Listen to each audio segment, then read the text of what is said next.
Hello students, welcome back to another video. आज की video में हम पढ़ने वाले हैं जो हमने न्यू बैच स्टार्ट किया है 2027-28 का BA 5th semester English literature का। तो आज हम इंग्लिश लिटरेचर के पेपर नंबर 1 के यूनिट नंबर 1 हिस्टोरिकल बैकग्राउंड का पार्ट 4 पढ़ने वाले हैं, जिसमें हम द एथेनियन सिटी स्टेट्स ये वाला टॉपिक आज कवर करने वाले हैं।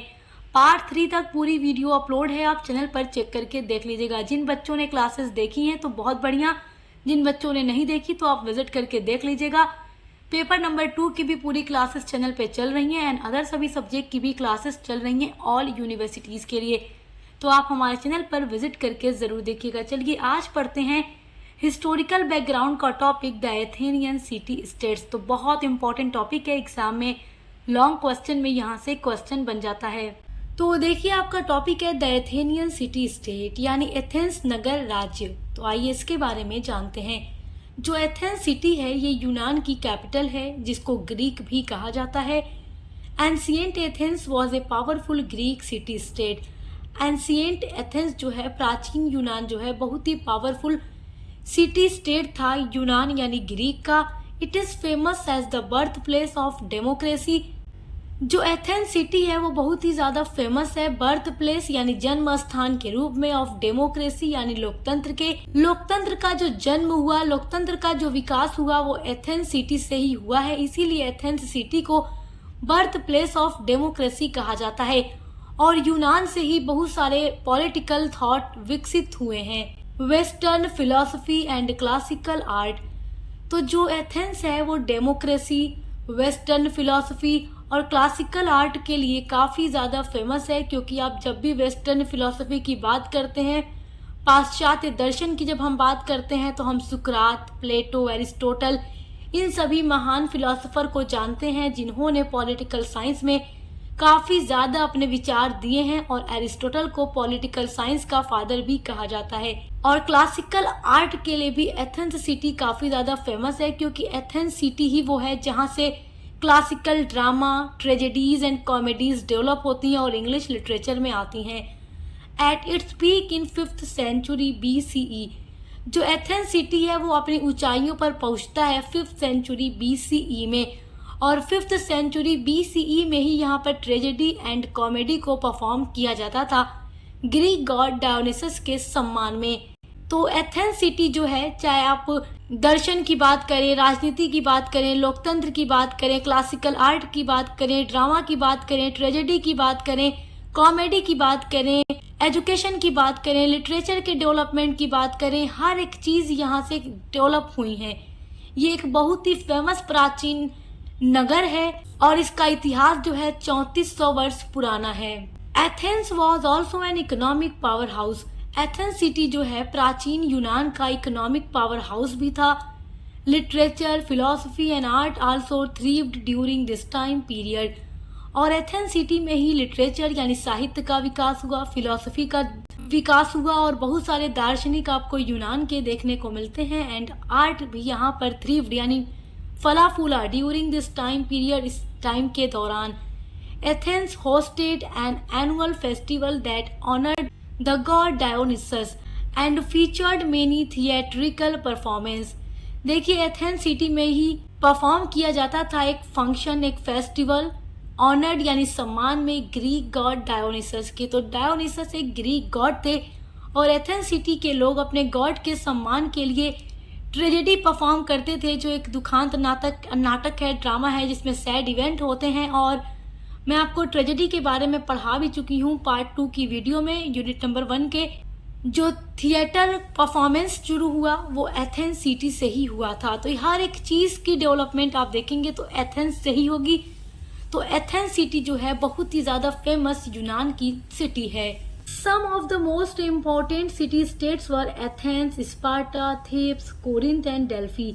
ग्रीक की अगर हम प्राचीन सिटी की बात करें तो उसमें बहुत सारे नगर राज्य हैं, जैसे कि एथेंस, ये भी प्राचीन यूनान का बहुत ही फेमस राज्य था और आज भी है।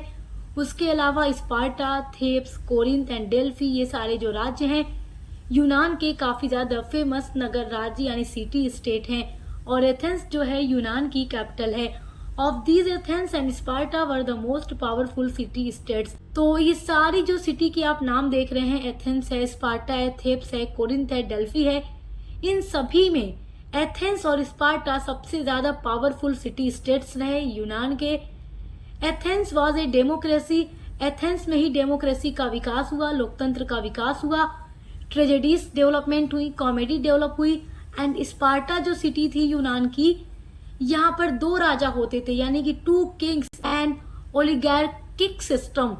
स्पार्टा जो है यूनान की एक ऐसी सिटी थी जहाँ पर एक साथ 2 राजा शासन करते थे, इसलिए स्पार्टा अपने 2 किंग्स की वजह से फेमस था और अपने ओलिगार्किक सिस्टम के लिए फेमस था, क्योंकि ओलिगार्किक सिस्टम का मतलब होता है कि एक ऐसा सिस्टम जिसमें केवल कुछ उच्च वर्ग के लोगों को ही हर एक फैसला लेने का अधिकार होता है। जो बहुत ही ज्यादा ऊंचे लोग होते हैं उनको ही हर एक चीज में निर्णय लेने का, फैसला लेने का अधिकार होता है। तो स्पार्टा इसलिए यूनान का एक प्रसिद्ध नगर था और उसके अलावा एथेंस डेमोक्रेसी के लिए जाना जाता था।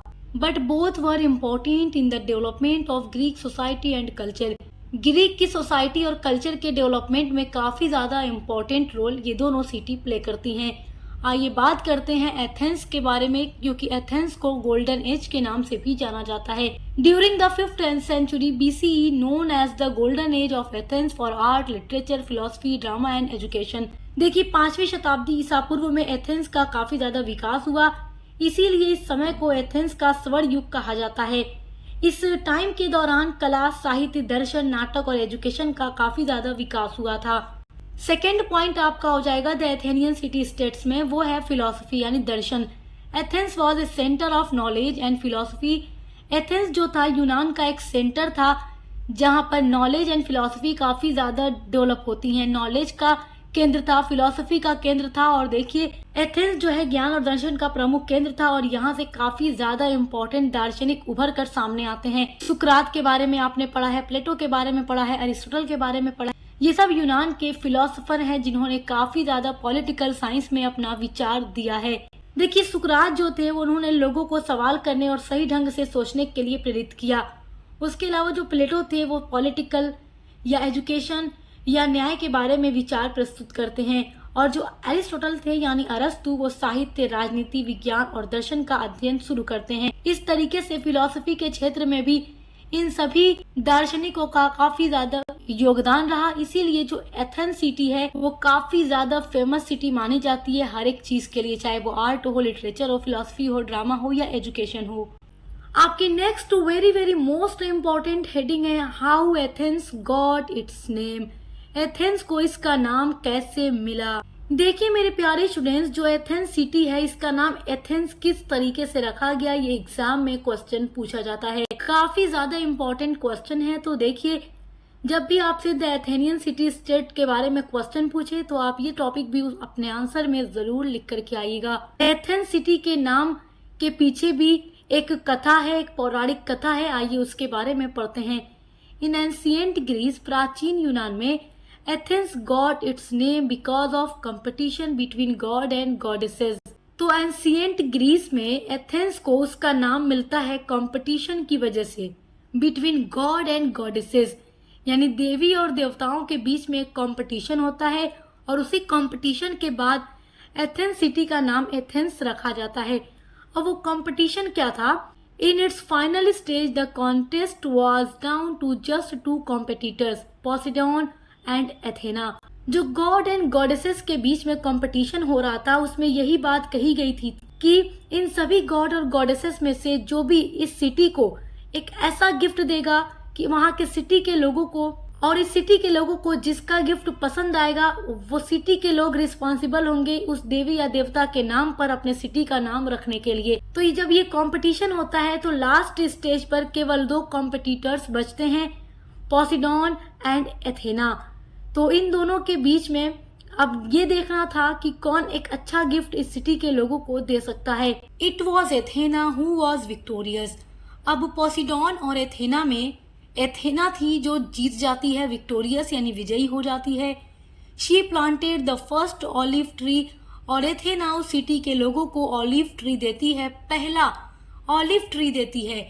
हर gift offered food, oil for cooking and lamps and wood. अब ये जो पेड़ था वहाँ के लोगों के लिए वरदान साबित होता है, क्योंकि जो ये पेड़ वाला गिफ्ट था वो उनको खाने के लिए फल भी देगा, ऑयल भी देगा, ऑलिव ऑयल देगा जिससे वो कुकिंग कर सकते हैं, वो लकड़ियाँ भी जलाने को देगा जिससे वो उजाला कर सकते हैं, और वुड और लकड़ियाँ देगा जिसको बेचकर वो व्यापार कर सकते हैं। तो ये ऑलिव ट्री वहाँ के लोगों के लिए वरदान साबित होता है, जिससे मिला फ्रूट्स वो खा सकते हैं, बेच सकते हैं, ऑयल बेच सकते हैं, लकड़ियों को बेच भी सकते हैं। इस तरीके से वो अपना व्यापार भी कर सकते हैं और पैसे भी कमा सकते हैं। तो इसलिए वहाँ के लोगों को एथेना का गिफ्ट पसंद आता है।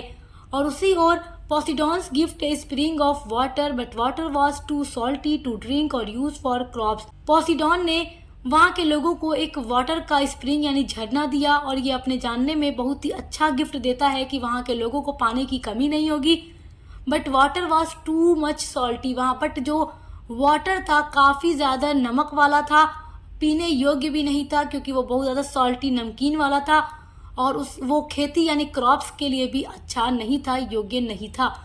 न उस पानी से खेती की जा सकती थी और न ही उस पानी को पिया जा सकता था। इसलिए वहाँ के लोगों ने एथेना के गिफ्ट को पसंद किया, और एथेना जो देवी थी उनके नाम पर अपनी सिटी का नाम एथेंस रख दिया। तो यही पूरी कथा है एथेंस सिटी के नाम के पीछे। आई होप कि आप इसको बहुत अच्छे से समझ गए होंगे। मेरे प्यारे स्टूडेंट्स, यहाँ से लॉन्ग क्वेश्चन बनता है, तो आपको आई होप कि ये टॉपिक समझ आ गया होगा। और इसी तरीके से आपके पेपर नंबर 2 की भी पूरी क्लासेस चल रही हैं, जिनके थ्रू आप अपने एग्जाम की अच्छी तैयारी कर सकते हैं। और को करिकुलर की भी हर एक क्लास आपको मिलेगी, जिसके थ्रू आप अपने को करिकुलर में भी अच्छा नंबर पा सकते हैं। तो चैनल पर विजिट करके हर एक सब्जेक्ट को चेक करके जरूर पढ़िएगा, अच्छे से पढ़ाई करते रहिए।